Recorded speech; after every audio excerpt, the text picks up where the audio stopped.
বাংলাদেশের সার্বিক পরিস্থিতি আমাদের সকলকে ব্যথিত করে চলেছে। চারপাশের বাতাস ভারী হয়ে উঠেছে। শ্বাসরুদ্ধকর পরিস্থিতিতে দেশের জনগণ হাঁসফাঁস করছে। আর দেশের জনগণের সামনে একটি প্রশ্ন, বাংলাদেশ কোথায় গিয়ে দাঁড়িয়ে আছে, কোন দিকে যাচ্ছে?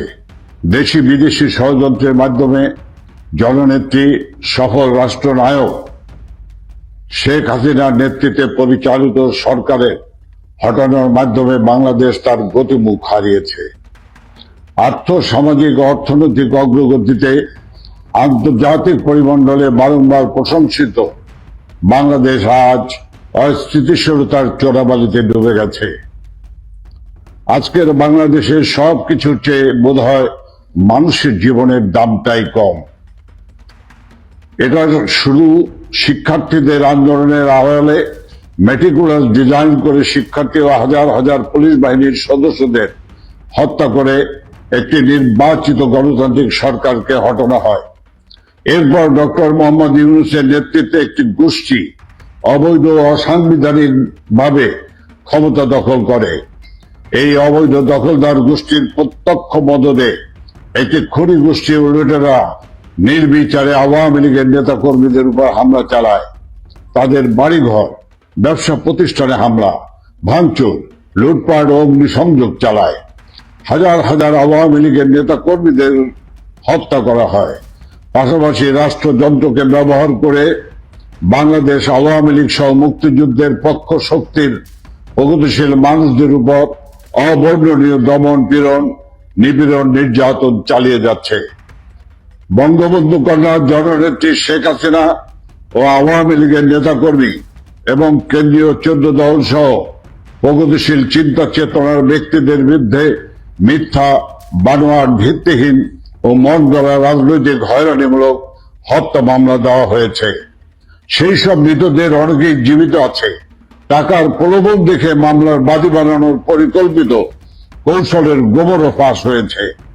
এই অবৈধ দখলদার সরকার রাজনৈতিকভাবে উদ্দেশ্য প্রণোদিত হয়ে কৌশলমূলক বিচারের মাধ্যমে বঙ্গবন্ধু কন্যা সফল রাষ্ট্রনায়ক, সফল প্রধানমন্ত্রী শেখ হাসিনাকে যে ফাঁসি দেওয়ার সিদ্ধান্ত নিয়েছে তাও ইতিমধ্যে প্রমাণিত। বাদ বিচারহীনভাবে চলছে গণগ্রেপ্তার, মব সন্ত্রাসের মতো অভিনব এক ত্রাসের উপাদানের সাক্ষী হয়েছে বাংলাদেশ।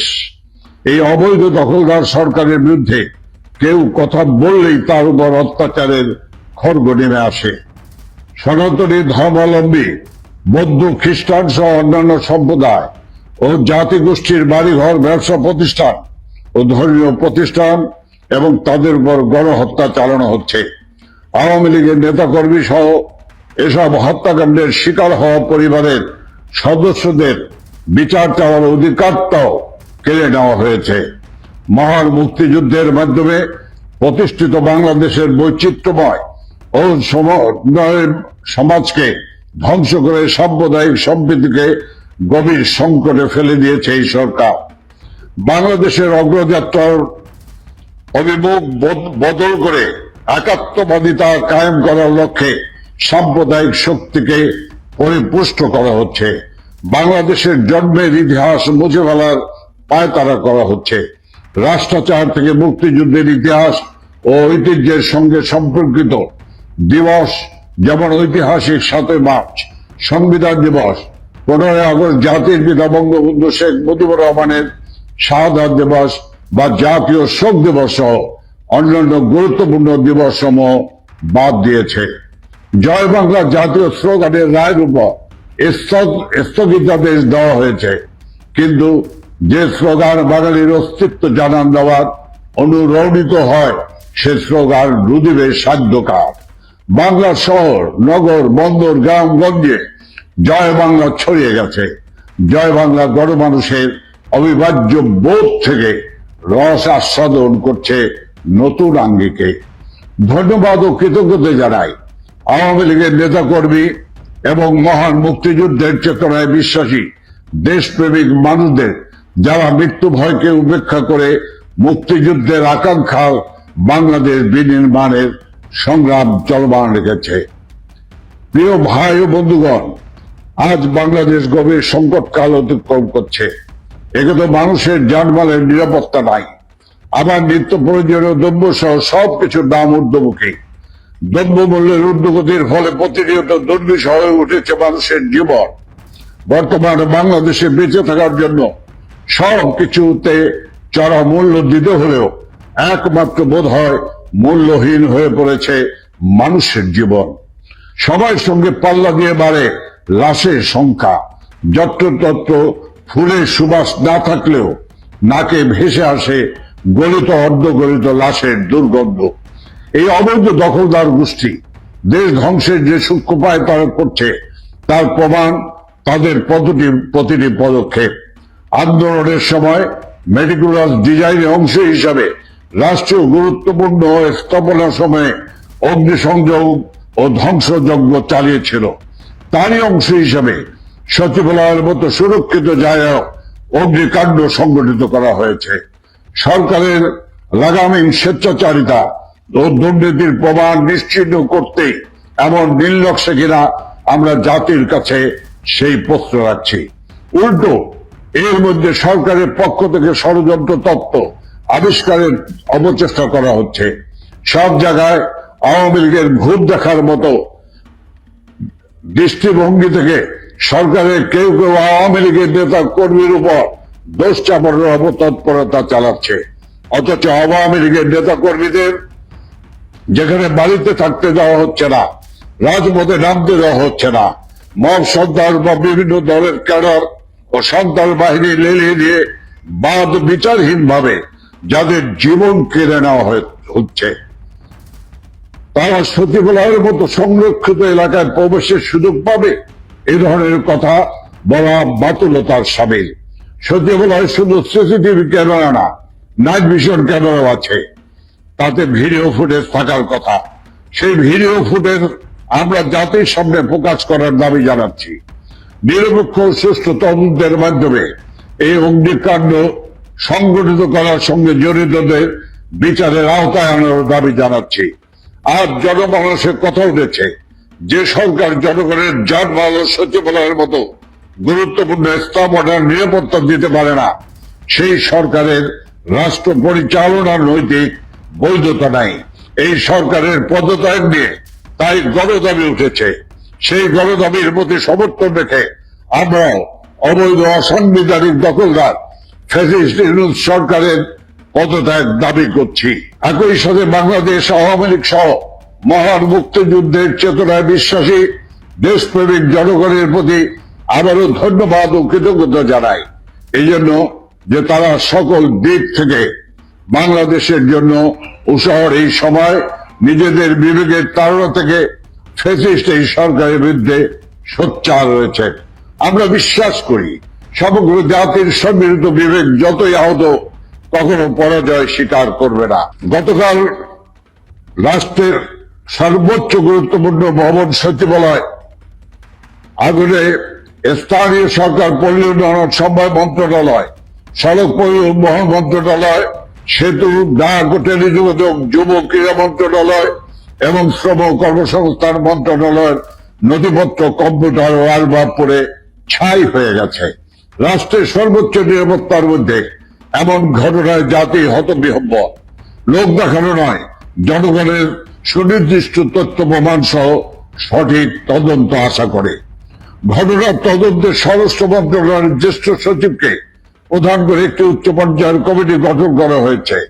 কমিটিতে ফায়ার সার্ভিস ও সিভিল ডিফেন্স অধিদপ্তরের প্রধানকে সদস্য সচিব করা হয়েছে। এর আগে মন্ত্রিপরিষদ বিভাগ একজন অতিরিক্ত সচিবের নেতৃত্বে 7 সদস্যের একটি তদন্ত কমিটি গঠন করেছিল। পরে এই কমিটি বাতিল করা হয়। বারবার কমিটি গঠন ও পরিবর্তনকে জনগণ আসল ঘটনা ধামাচাপা দেওয়ার অথবা উদরপিণ্ডি বুদর ঘাড়ে চাপানোর অবশিষ্ট বলে মনে করে। ঘটনাস্থলে একজন তথাকথিত সমন্বয়ককে দেখা গেছে, যিনি কিছুদিন আগে একটা টিভিতে সাক্ষাৎকারে স্বীকার করেছে আন্দোলনের সময় আন্দোলনকারীরা মেট্রো রেল সহ বিভিন্ন স্থাপনাতে আগুন দেয়া সহ পুলিশ হত্যাকাণ্ডের সাথে জড়িত ছিল। ঘটনাস্থলে সমন্বয়কদের উপস্থিতি সন্দেহের উদ্বেগ করে। হয়তো সরকারের প্রচারণায় সমন্বয়করাই এই ঘটনার সাথে যুক্ত। ঘটনাস্থলে একজন উদ্ধার কর্মী ফায়ার ফাইটার ট্রাক চাপায় নিহত হয়েছে। এটা কি হত্যাকাণ্ড? ইনি কি এমন কিছু দেখে ফেলেছিলেন যা ডক্টর ইউনূসের অবৈধ ফ্যাসিস্ট সরকারের জন্য বিব্রতকর ছিল? রাষ্ট্রের সর্বোচ্চ নিরাপত্তার মধ্যে এমন দুর্ঘটনা সরকারের মেটিকুলাস পরিকল্পনা ছাড়া আদৌ কি সম্ভব? চট্টগ্রামের চিন্ময় কৃষ্ণ দাসকে গ্রেপ্তার কেন্দ্র করে আইনজীবী হত্যার মধ্য দিয়ে সরকার মেটিকুলাসলি দেশে সাম্প্রদায়িক উস্কানির মাধ্যমে ফায়দা নেবার চেষ্টা করেছে। বর্তমানে সচিবালয় অগ্নিসংযোগও কি সরকারের টিকে থাকার আরেকটি অপচেষ্টা? কোটা বিরোধী আন্দোলন করে যারা নিজেরাই ছাত্র কোটায় উপদেষ্টা হয়েছে, শুধু তাদের মন্ত্রণালয় কেন আগুন লাগলো? বিষয়টি অবশ্যই নিরপেক্ষ তদন্তের দাবি রাখে। দ্রব্যমূল্যের সীমাহীন ঊর্ধ্বগতি, লোডশেডিং, ডলারের লাগাম ছাড়া দাম, একের পর এক শিল্প কারখানা বিভিন্ন প্রতিষ্ঠান বন্ধে বেকারত্বের কারণে জনগণের যে অসহায়ত্ব, সরকারের সেসব বিষয়ে কোনো নজর নেই। সংস্কার নামে দেশ থেকে বঙ্গবন্ধু মুক্তিযুদ্ধের চেতনা ও আওয়ামী লীগকে নিশ্চিহ্ন করতে ব্যস্ত। বঙ্গবন্ধু আওয়ামী লীগের নেতৃত্বে এই বাংলাদেশ মুক্তিযোদ্ধাদের আত্মত্যাগের বিনিময়ে গঠিত হয়েছে। এদেশে মুক্তিযুদ্ধের চেতনা কেউ মুছে ফেলতে পারবে না।